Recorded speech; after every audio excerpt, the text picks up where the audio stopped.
What's going down, everyone? All right, we are talking about the execution of a plan. So there are lots of people who take a plan and they like to put their own twist on it. And using my plans for a perfect example, the only people that don't have amazing success from my plans, meaning training and diet plans, are the people who put their own spin on it. They change it. They basically take something that was designed to do a certain thing with a certain number of pieces and elements, and if you remove something or you remove multiple things, it just does not work the same.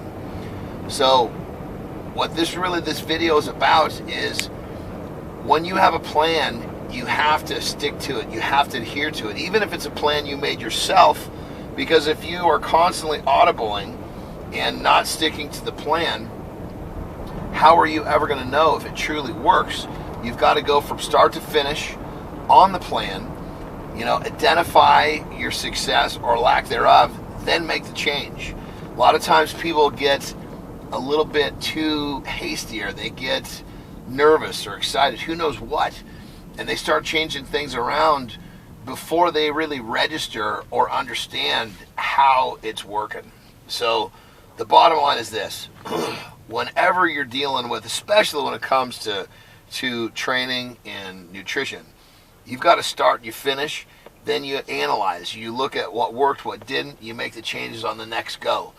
Similar like myself, I've been doing this 30 years, so there was a lot of adjusting, a lot of changing to get to the programs that I have now that work so well. But here again, if I was constantly changing before I finished and could really analyze the results, I wouldn't have been able to continually better my system. So that being said, start and finish. You hear me talk a lot about that. You've got to intend to finish when you start something. So this little deal, granted we're talking about nutrition and training, but this little piece of advice can go a hell of a lot further than just the gym. I mean, literally, when you start off doing something, finish that thing. Once you're done, then you analyze what needs to be changed. That is going to be the ticket to help you reach your goals, no matter what your goal is. John Andersen with a little more deep water.